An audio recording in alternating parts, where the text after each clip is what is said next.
privacy versus utility. Thank you.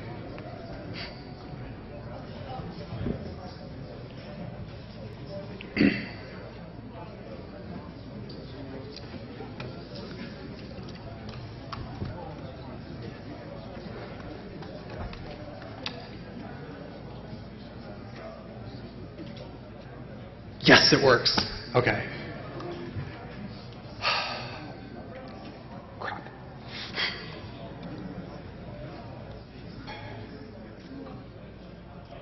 Sorry, folks. Give me a second here. That's what happens when you rely on 6-year-old technology.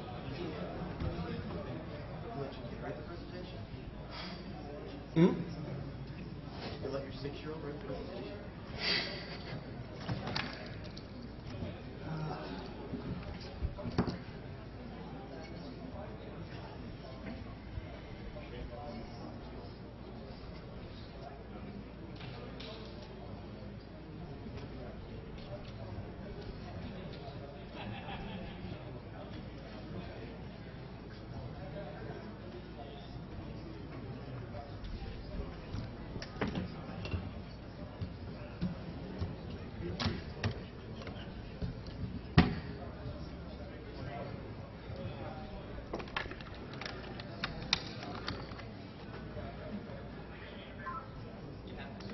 All right, good enough. All right, welcome to New York City Taxi System Privacy versus Utility. My name is Nick Leghorn, and a couple of notes before I start off. I am not a spokesman for the Taxi and Limousine Commission. Maybe quite obvious as I'm standing up here unshaven with a black t-shirt on, but for those of you who can't notice the subtle difference, I'm not a spokesman. I don't work for the TLC, and anything that is in this presentation, nothing came out of it exactly from the TLC. Nothing in here is going to be new.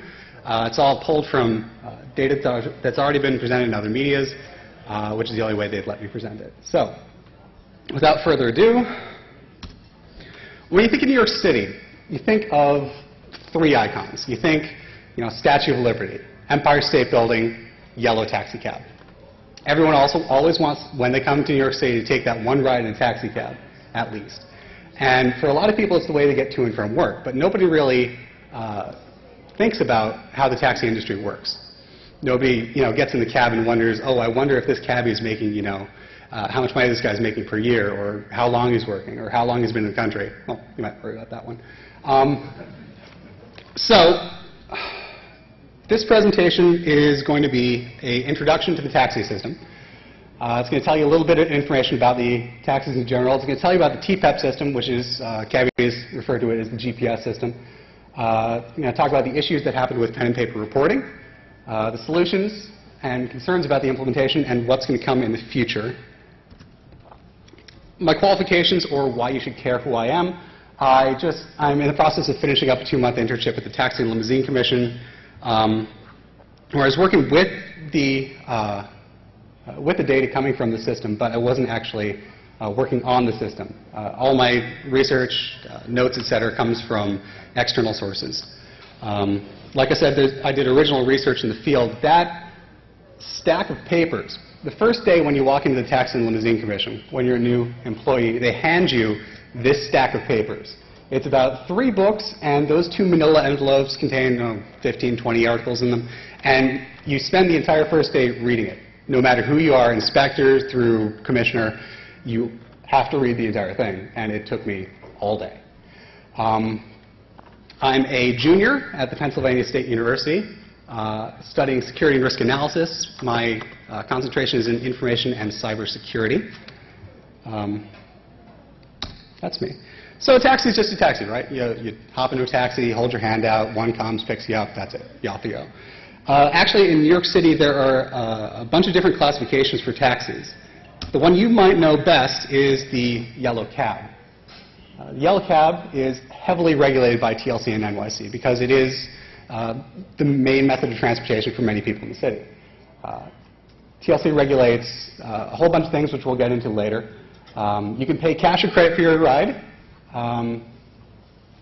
Taxis include fleet dove and independence.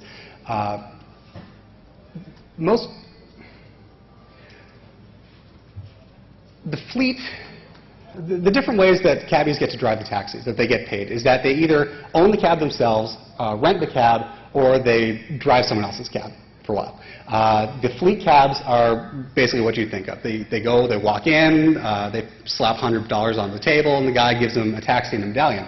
A medallion is the little thing you see on the hood. It's the exclusive license in New York City to pick up street hails, which is when you hold your hand out and one comes by.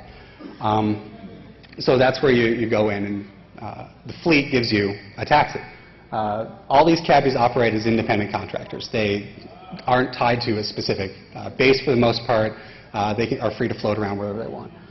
Next is doves, driver-owned vehicles. That's where the driver owns the vehicle. He owns the cab itself and rents the medallion, which is, again, that little license, which they bolt to the hood for a certain amount per day, week, month, whatever. And the third is independents, where they own the whole shebang. Everything's theirs. Independent drivers seem to make the most money because they own the whole thing, and they don't have to pay like $100 a day to go rent the medallion. But it's really expensive, and I'll get into that later. And again, you can only hail New York City yellow taxi cabs. They're hail only. Any other way of doing them has been outlawed by New York City. They used to be dispatchable, where you could, get on the radio and call for one. But in 1985, that was taken away from them and given to the livery cabs. Livery cabs are commonly referred to as community cars. These are cars that are tied to a base. That means that they're dispatched by someone who sits behind, the little microphone that you've sometimes seen, like at a train station. And they're called community cars because for the medallion cabs, English is a requirement. You're required to know at least a little bit of English, and it's on the test. But for these cars, English is not necessarily a requirement, so they're free to talk any language that the community speaks. So, for example, cab companies serving Chinatown, they can speak Chinese, or cab companies serving Little Italy, or what's left of it, they can speak Italian. These are, again, cash or credit. You can pay in advance with these, and they are dispatch only. The third kind is the limousine, taxi and limousine commission. These are for corporate or private use. Corporations can rent these and give them out to their employees to take home. Sometimes if you look in front of, like I was out in front of the Merrill Lynch building, and they have like a line of these cars lined up to take their employees home at night. Again, they're dispatch only, and when they're lined up like that in front of like the Merrill Lynch building, there's actually a guy in a big blue vest that says dispatcher on the back who like shuffles people into the cars because they need to be dispatched. They can't be like hail. And if you get into one of these cabs that you hail, it's not necessarily legal, and it's a very bad idea. Don't do it. The rates are set by contract. Contracts are set either by the company or by the individuals themselves, or they can also be pay for ride. The rates for the liveries, which I talked about before, and these cars are fluctuating. They're set by the market itself. TLC doesn't regulate the prices of the individual fares. So you could have like a company that charges $500 a trip, another company that charges 20 cents a trip. A little bit more about yellow cabs. There are exactly 13,237 medallions in circulation. That number was capped in 1935 by Alderman Haas, back when New York City was ruled by a board of aldermen. It was set at that point because Mr. Haas believed that New York City was too crowded with cabs and that they were too dirty. So he decreed basically that there are only going to be a set number of medallions given out. Again, those are the permits to pick up hails off the street. That number fluctuated. It went down during World War II and a little bit after, but and during that time, you could really just walk into the Taxi and Limousine Commission, ask for a medallion, and in a couple days they'd basically give it to you. But these days, we're back up at the cap. There are people waiting to get these medallions, and these medallions, once they're given out, are traded like private property. So one person can sell their medallion to another person. And at the moment, I believe the going rate for a medallion is somewhere in the range of $500,000. So, yeah, you can see why the independents are pretty small. Also, these are a really good investment because they depreciate in value for some reason, And so you could have this $500,000 write-off on your tax return. Good stuff. The maximum lifespan of an average taxi is 5 years. The maximum lifespan depends on whether it's owned by the driver or it's owned by the fleet. Fleet vehicles are only 3 years because they get beaten up more because, the guy doesn't own it. But independent owners and doves are 5 years because, they shelled out the money to get the taxi. They should get a little bit more use out of it. However, they're all inspected to the same standards, a 200-point inspection 3 times a year at a facility out in Woodside, where they literally go at the car with a BF crowbar and poke at everything and make sure that it's working. That was put in a little bit a while ago. That wasn't always standard. Most taxis operate in 2 shifts because you get the most money out of it. You do 2 shifts. You have a day driver and a night driver, or fleet vehicles are required to be operating continuously. The only time that they aren't operating continuously is when they have major repairs needed. As you can see, that chart is from, I believe it's from the Taxi 07 Roads Forward book, which, by the way, all this information, my presentation and the Roads Forward book is available free for download at blog.nickleghorn.com. So people listening afterwards, you can go download it. It'll still be there. This is relatively recent, I think, though. Crown Victorias are basically the workhorse of everything. They're the giant workhorse of New York City. They can take a beating and still kicking. I've seen Crown Victorias that get run over by a dump truck and they still work. It's amazing what these things go through. And the weird thing is they're only bolted to the frame in 3 or 4 places. It's really weird. But gaining on them is things like the Toyota Sienna and hybrids and stuff like that. Matters of fact, I'm going to talk a little bit more about how the fleet is aging and how they're changing that a little bit further in the presentation. That's just really neat to see that, it's all Crown Victorias. A little bit about the riders. They're about, depending on time of day and depending on what day of the week it is, it's about 17,500 riders an hour, just about. You can see that Monday is the slowest day because everybody hates Mondays, and Saturday is the most busy day because everyone's going out to the theater, and Saturday night is the night to be a taxi driver. The average distance they travel is about 3 miles. So that's further than a couple blocks, but not as far as you take a train. Average fare comes out to be about $11.63. This information, by the way, is about 2006. I don't think I found any information newer than that. The average tip, TLC, the Taxi and Limousine Commission, I'm going to keep referring to it as TLC. TLC assumes that the average tip is 10%. Caddies are required to report their own earnings to the IRS. So we don't know what their tip is because A, with the new system, it doesn't report it, and B, because it's your tip, we don't ask. But they assume it's at 10%. However, there is information indicating that, especially with credit cards, it could be as high as 19%. So, again, that fluctuates. Like I said, this information is from 2006. A little bit about hacks. And you might be interested to know that taxi drivers in New York City are called hack drivers, especially yellow medallion drivers. That name comes from, in the 1600s, hackney cabs, were cabs that were defined as being small cars that were pulled around by 2 strong horses, and essentially getting in meant you take your life in your hands because they whipped around London so fast. And the drivers themselves were called hacks. This has been rejiggered a little bit to also refer to the process of making a taxi cab, or taking a regular car and turning it into a taxi cab is called hacking up a car. Because you're taking this car, which is intended for family use, and you're turning it into this taxi cab, which is built like a tank, and one purpose for another, hacking.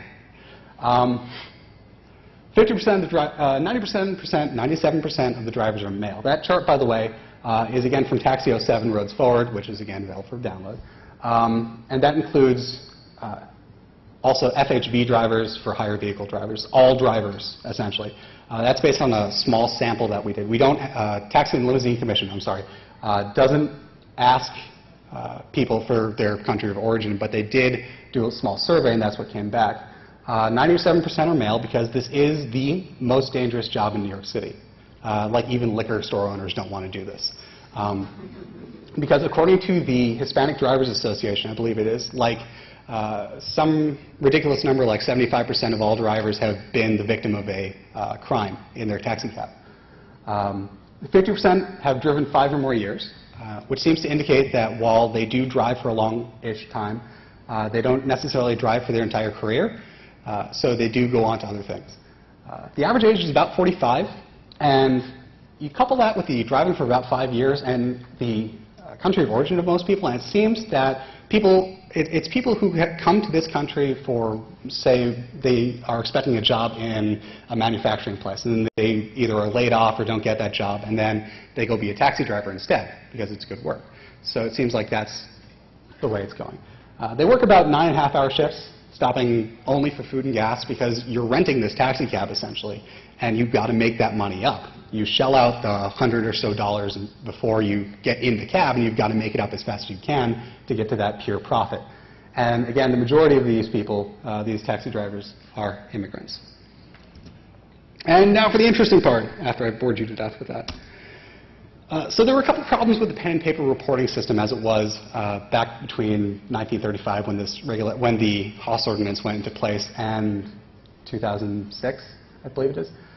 There's a lack of usable data for regulatory purposes. Taxi and Limousine Commission looks at how the industry is doing, and based off of that, regulates how much the fare is or how much the lease rate is for certain days, because the lease rate changes with the day and the time.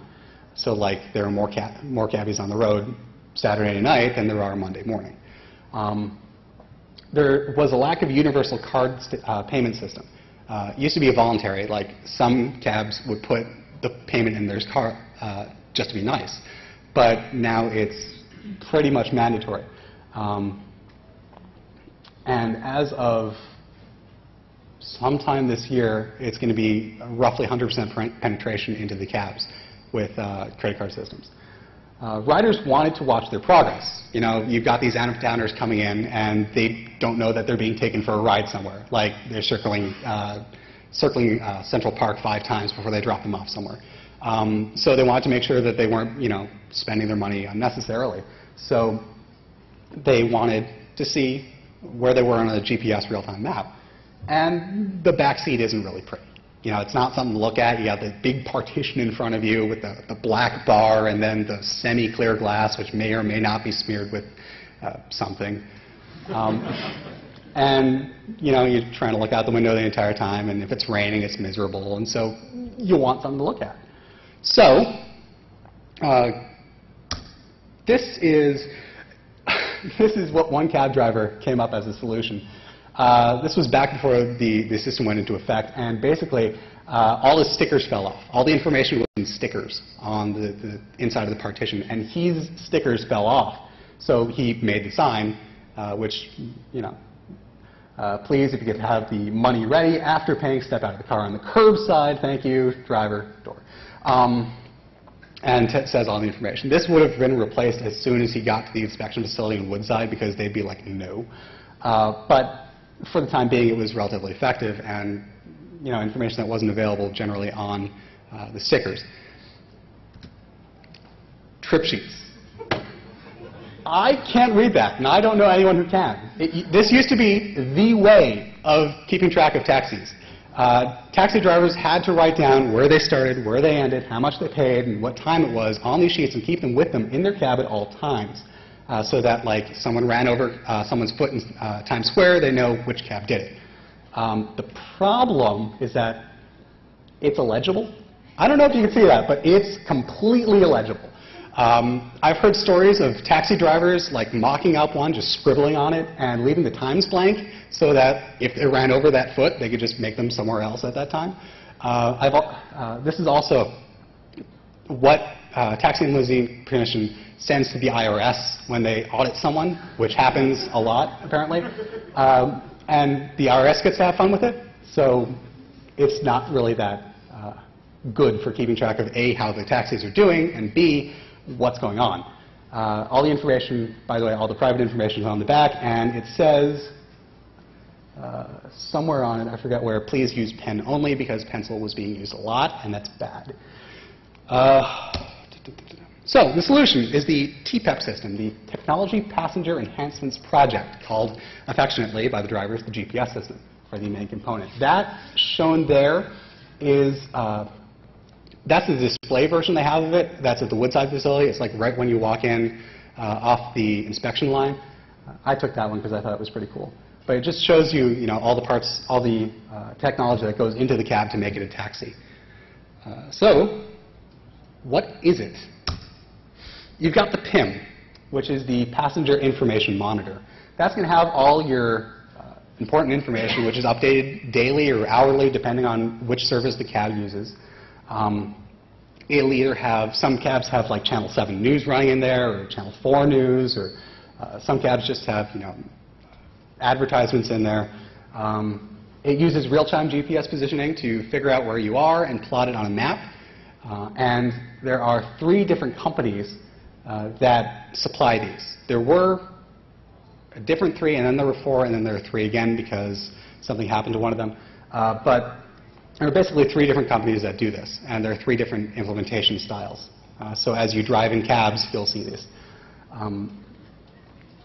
The 20% of the time on the screen is reserved for Taxi and Limousine Commission announcements, like how much the fare is, or how much you're going to be paying, or how much, or other news items that TLC might want to put in there. So rather than having all the time for advertising, you have to have this chunk laid out for TLC. Other things, you have to be, by TLC mandate, able to control the thing. So you could either turn it off, or turn the brightness down, or turn the volume down, so you don't have the Today Show blaring in your ears while you're driving to work, because that's annoying. SMS messages to the cab. This was added right next to or right under what's called the meter. And it's basically a little cell phone in a box. It's short messages that can be sent to the cab, like it says there, traffic alerts, fare opportunities, and emergency information. So if you remember, when the wall fell down on, what was that, I forget what that was. But when the wall fell down the highway on the left is west side. Thank you. When the wall fell down the west highway, they could have told all the drivers that, hey, this thing happened, avoid it. Fare opportunities, a cruise ship docks, or a show gets out a little bit early. They can message the cabs and say, hey, this thing happened. Why don't you go pick these people up, so that they know where the stuff is going on. And emergency information. I haven't heard of a specific instance where this system was actually used to broadcast emergency information somewhere, but it is available for use. And they can also use this to send messages to specific cabs. For example, you leave your purse in the back of the cab. They can message the cab. And this only works if you're going 5 miles an hour or less, so cabbies don't get into a lot of accidents. And it's because not everyone listens to the radio all the time. Credit card payment systems. Cabs no longer predominantly cash only. It used to be that you had to carry like $50 cash to take a cab ride to JFK. Now you just need your credit card. It uses wireless credit card authorization, so it's not like they have to plug in the cab to an Ethernet jack every time they want to get their money. All major credit cards are accepted. There was something a while ago where some cabs didn't want to take certain credit cards, but all major credit cards have to be accepted. And payments under $25 don't require a signature. So going to JFK will still require you to write your name, but going down the block, you could just swipe your cab and get out, or swipe your card and get out. In-cab GPS. This display, by the way, this is the display that drivers and owners of fleet vehicles get to see. Taxi and Limousine Commission does not see this screen at all. But the GPS is constantly updated position. It sends it and pings it back to the server where it's stored. And drivers and owners can see where the cab's been. It has automatic trip sheet generation, so that mess that you saw before doesn't happen again. And they can't fudge the numbers. It's got pretty easy fleet management, so you can see where your fleet is going, what it's doing. If it's clustered around one little place, you can advise them to move other places. And it's, again, seen by the fleet owner or the owner only. So none of that's seen by the Taxi and Limousine Commission. The only thing that TLC actually sees is the trip pickup location, drop-off location, the distance that they went, the time that it took to get there, and the amount that the fare was, and I think the last 4 digits of the credit card. So it's not a lot of data that DLC actually gets. Like I said, it's constantly updated, and there's a little graphic of why. This is the digital dispatch system on display here.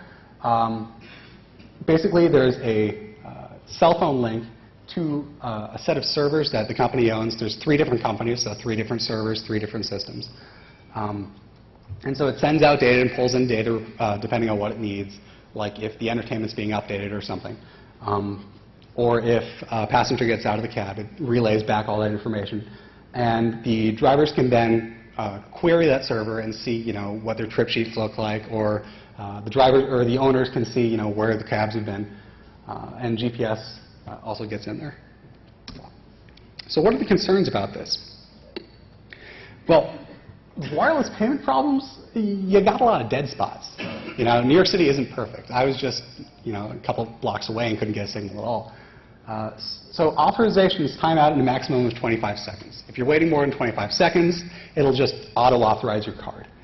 Most payments take 2 to 3 seconds, though, and the maximum time when it is in range is 7 seconds, or else it auto-authorizes again.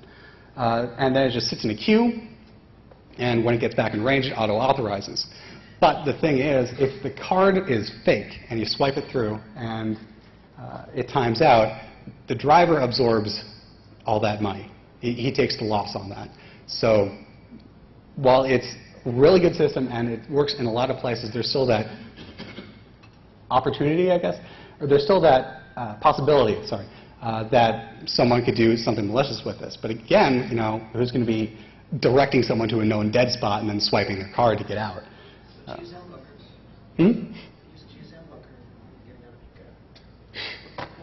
That too. That too, I guess. But the thing is, those are illegal.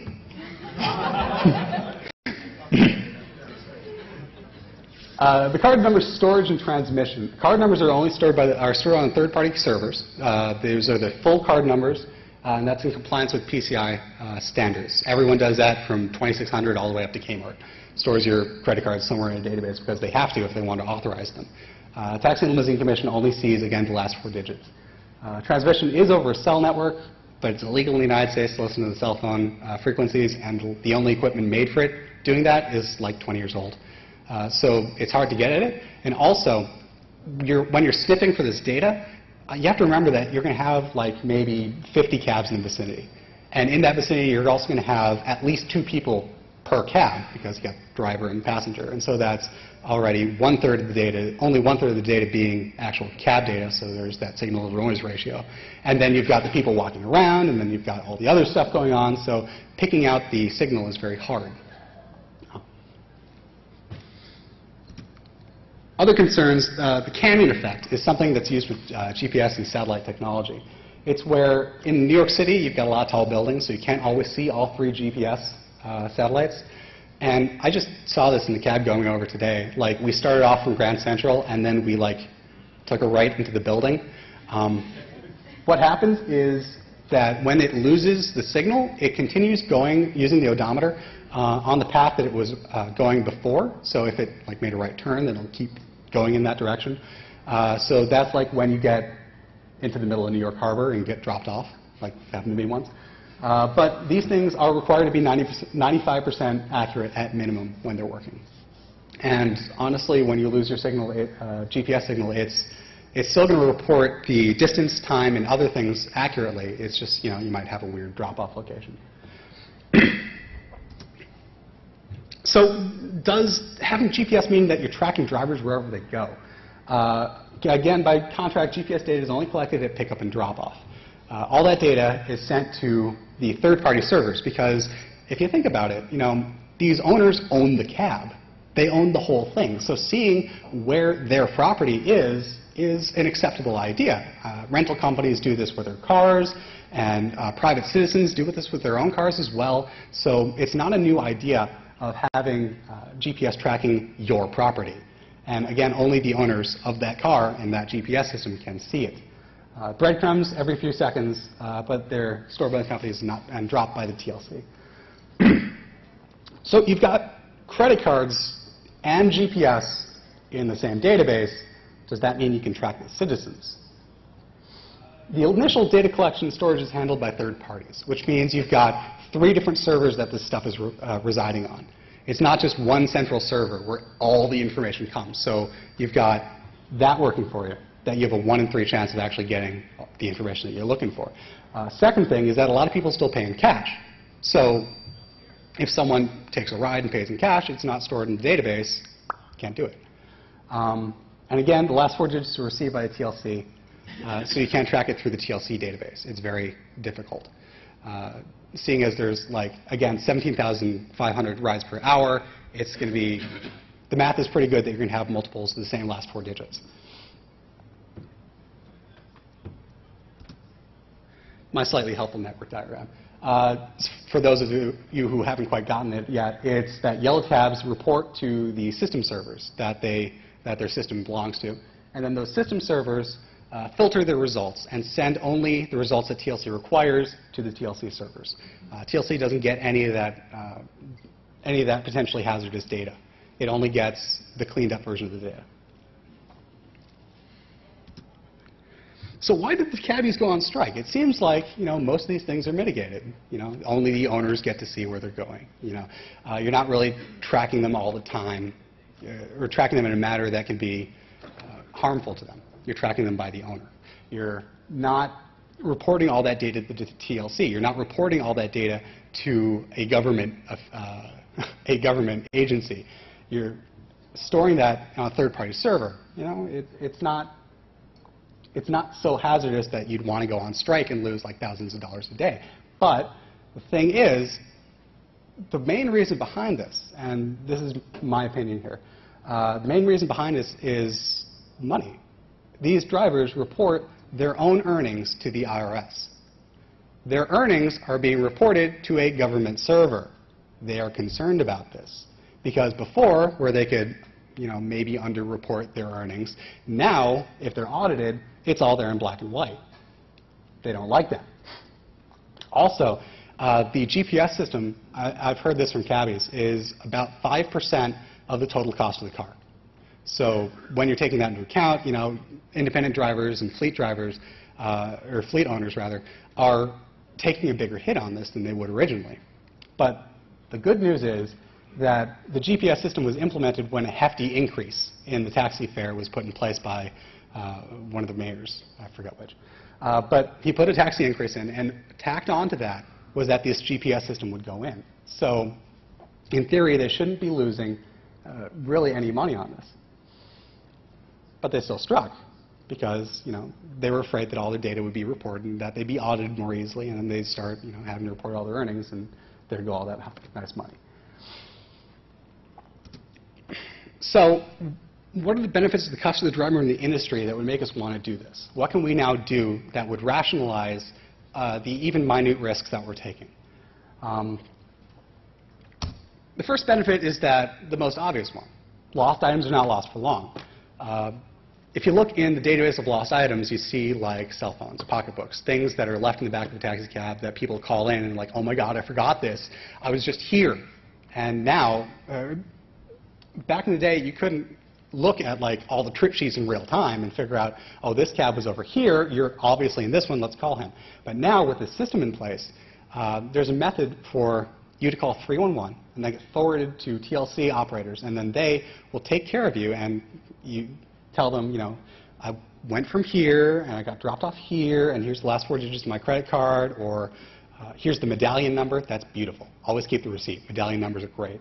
And they can figure out from like 3 or 4 of those data points which cab you're in, and from that they can either SMS the cab, or they can give a call to the fleet owner and say, hey, when this cab comes in, check it for like this cell phone in the back, and then you can have your data back within like minutes instead of weeks or never.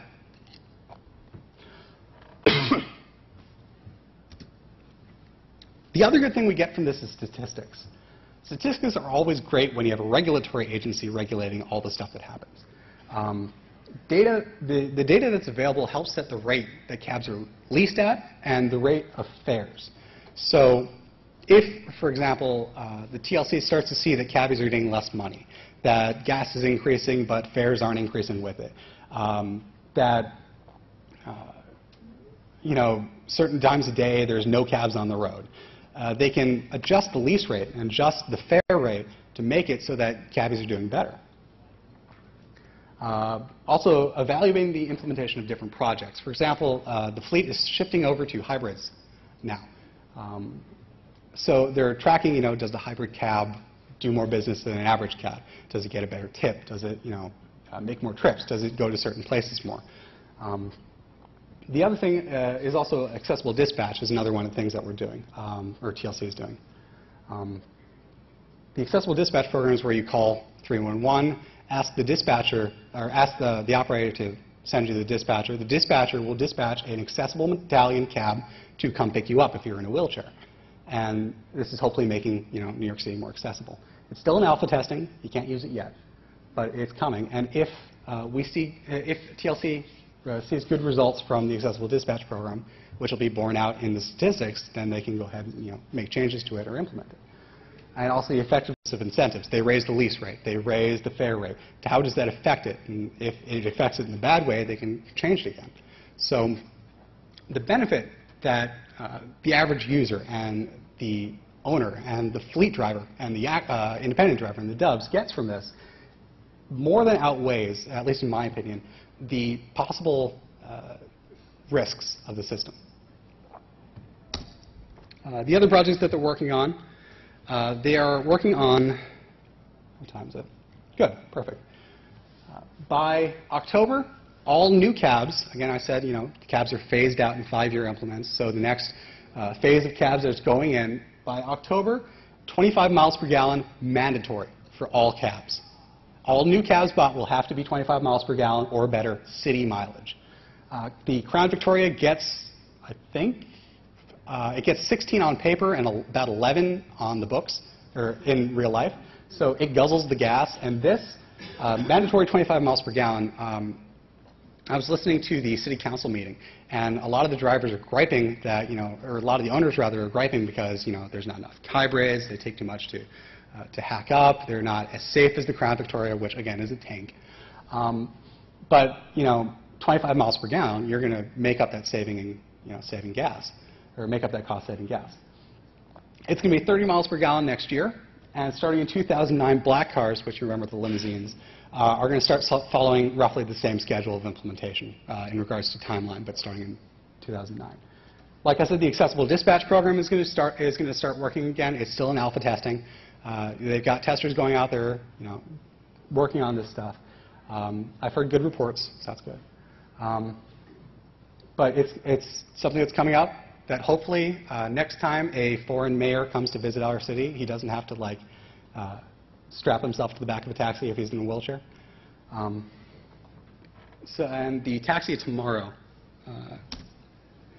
This, I know, it's really weird. But this is one of the designs that's coming out of the Taxi of Tomorrow program. There is no actual taxi on the market right now. You have to buy a family vehicle and hack it up to make it into a cab. So what New York City is trying to do is design the perfect cab. What would be the perfect cab? It has to be wheelchair accessible for disabled people. It has to be people with disabilities, excuse me. It has to be safe for the driver. It has to have a large cargo capacity. This is a side view. This is how it'll open up. It's got, this is one of the designs that they're thinking of. Well, I'm not necessarily thinking of this one, but in post-apocalyptic New York City, it might do well. And because everyone loves rims. That was at the Taxi 07 kickoff. This was one of the models that was presented as sort of a joke, but it's still pretty cool. This is really exciting for the taxi industry because this is the Ford Transit Connect. This is one of the first cars that Ford has specifically made, or any company has specifically made, for a taxi. This is the first time that they're taking notice that the taxi industry is an actual industry, and an industry that they can market to and make money off of, rather. So, as you can see, it's small, Fits nicely on New York streets. Got big open doors. This is a look inside. Bench seating, nice cleanable floors, good partition. A really weird map of New York City that's in relief, but that's okay. Doors that open on both sides, strongly built. This is another slightly weird car that's coming out. This is I forget what it's called, but this is the box. This is another cab that was developed by a car company to be marketed to taxis specifically, and it fits an entire family inside. You might remember that the Crown Victoria is a little cramped in the back.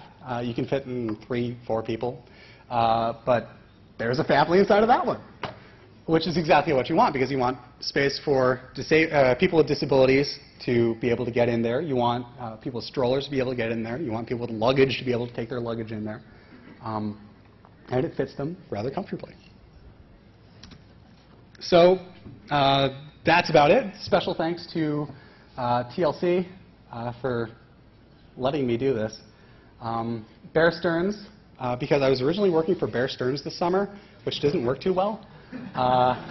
And so JP Morgan Chase placed us at nonprofits around the city, and I got really lucky and was placed with TLC, which are a great bunch of guys and girls. 2600 and The Last Hope, because here I am. Dr. Skippy the Wonder Donkey, who I always thank. Kat for being my photographer, and of course the New York City DMV.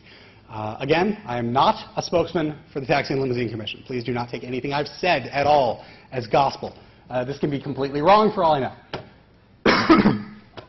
So that's that. Now, that's not what I wanted to do at all. There. Okay. Hold on one second. Again, all this information is available at blog.nickleghorn.com. There are microphones there and there. If you could please use them so that people listening in the future can understand what you're talking about, I'd appreciate it. Yes, I have 2 questions. The entire presentation is online. I have two questions. One thing I was wondering is, how do media updates go in the cab? For example, the shows and all the content? data is pulled over the. As far as I can tell, I only saw the innards of the digital dispatch program, which is the photo you saw. But it seems like all the data is transmitted over the cell network. Wow. So when new data comes out, it goes out to the cabs. Okay. The other question I had, you told me that there are 3 companies who handle the credit card transactions and the media, everything which is inside. Isn't it possible for these companies to collect both credit card information and GPS data, because it's a same, yes, right? But that data, Taxi and Limousine Commission has gotten a lot of flack over this program in particular, because they're collecting all this data, and the 3 companies themselves are. It's broken up into 3 companies, so you've got a 1 in 3 chance of hitting the right database for your information. And that is a concern, but again, the same concern when you swipe your credit card anywhere at any store. I don't know which one I'd rather trust, one government organization or 3 private-owned companies. I don't know. Right. Well, it's the best system that they can come up with. So.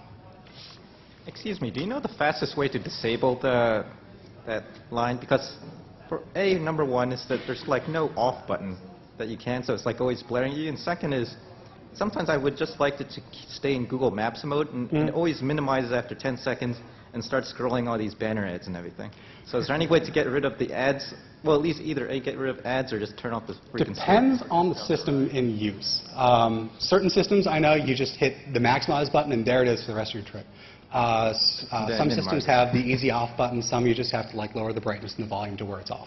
Okay. It depends on the system. It's system independent, but they have to have, those controls implemented in the system. So there's always an off switch, you're saying? There's always some way to turn it off. There always has to be. Are each cab online full time? Is it a persistent connection? Because it sounded like in your presentation they were dropping breadcrumbs every 4 seconds as they're going through the city when they're when they have a passenger. So is that cell connection persistent then? I'm not sure. Again, I asked a lot of these questions to the providers themselves, but they deemed to not respond to me for unknown reasons, probably because I'm presenting at a hacker convention. But I'm not sure. All I know for a solid fact is that they transmit the data at the end of the trip. Because it would seem that you could also then triangulate on where that cell phone signal went. And so you not only have the GPS signal, but you also have the cell phone signal that you could key on. And again, you could know the driver's cell phone number and be tracking the driver's cell most phone at the certainly, same time. most So certainly. it's not new concerns. It's the same concerns that we've had for a while now, just in a different form. Okay. Is it possible to send SMS to the driver yourself or from any other system? I don't know. I don't know how to find out. Okay. And the second thing I just wanted to add, that another reason why the drivers were protesting against GPS is because the system will be able, TLC will be able to see their hours, and there's a 12-hour limit on how long the drivers can drive. And before, TLC could not see that, but now they can, and they get less workable hours. Again, it's been a policy of Tax and Limousine Commission, I believe, or a rule that they can only work a certain number of hours. And this is just another way of making sure that they're following the rules. You say that you're not an official spokesperson for the TLC. No. But yet, as a TLC taxi cab driver, New York City registered taxi cab driver, you are an eloquent spokesperson for the TLC. You actually hit every single talking point that the TLC produces through all of its material, that we are forced to take through all of our classes, and that most of the garages and fleets actually hate to talk about. The answers to some of the questions that that the people have asked, one, the system is online as soon as the taxi cab driver punches in his PIN number. And that system, that actual medallion system, is a high-speed internet connection. And so each car actually has its own cell phone signal. So if you go to the garage, you can actually sit there and you can start tracking every single car by their GPS system, or you can start tracking it through their cell phone system. Let's see, other things. The Asian drivers, one of the reasons why they were protesting is because after September 11th, they received there was an increase of discrimination up against them, where taxi cab drivers were actually being pulled over out on the street and being interrogated and being removed off the job. They didn't want to be tracked because they don't like to be tracked, because they have a disproportionate amount of discrimination amongst Asian taxi cab drivers. The one particular slide that you showed about Dominicans is slightly incorrect, because the for-hire population has skewed that. Most taxi cab drivers are from the Southeast Asian continent, primarily from Pakistan and India and Afghanistan, though there has been a very unique trend about increase of Tibetan taxi cab drivers. One particular question to you is that are there any known reports of the system being hacked? I have not heard any. I know of one person who their system crashed in the middle of their ride, and they were able to work on the embedded Windows XP system that's behind it. That's the only time I've known of it to happen. I don't know of any way to make it crash. I don't know of any way to hack it in particular. And a couple of your other points, that me being the stool pigeon for the TLC. I didn't call you stool pigeon. I just said that you were quoting verbatim. I know. But this is, again, as I said, my own research. They basically said, you want to do this, you find out on your own. And so this is what I came up with. What were other things? Thank you for being a New York City taxi driver. That's good stuff. And one last moment to anybody who does want to hack it, don't hack it while the taxi cab driver is in the front seat, because as soon as they log into that system, I mean, once that system goes down, their day is fucked. And so if you want to hack it, become a taxi cab driver, you pay $120 to $150 for 12 hours access to the cab, and you know, you can then do it yourself, and you can return the cab back and say, shit's fucked up, man.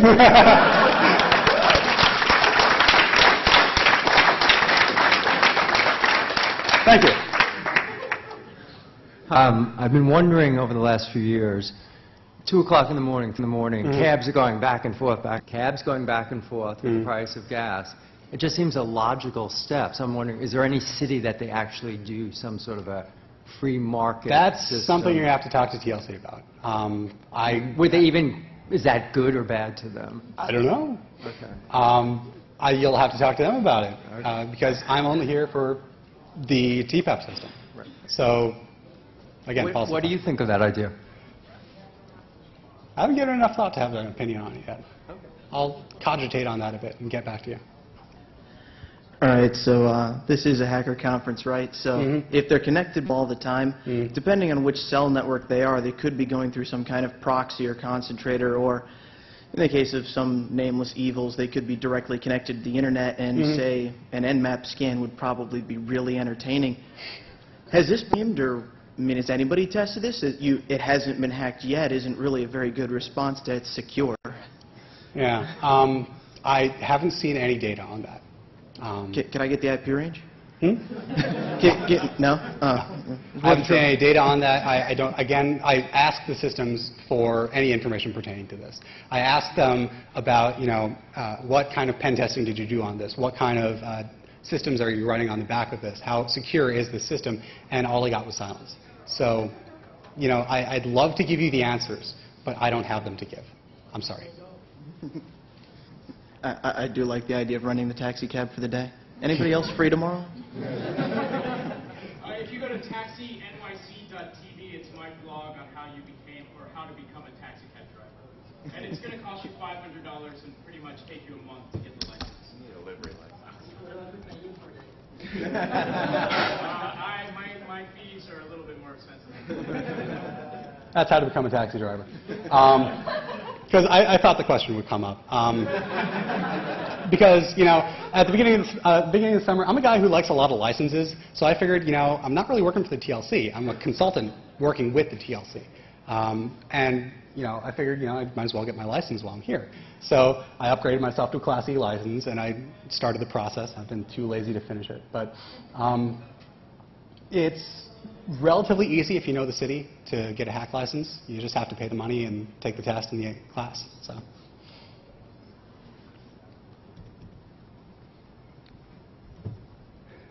Next. Is there a fee for using a credit card to the driver? You said he was responsible for any fraud that might happen. But if the credit card is fake, then he eats the. I see that my time is up apparently. He eats the fee, but I'm not sure if there's an amount that he pays for the credit card transaction. I'll have to look into it. 5%. There you go. Thank you very much.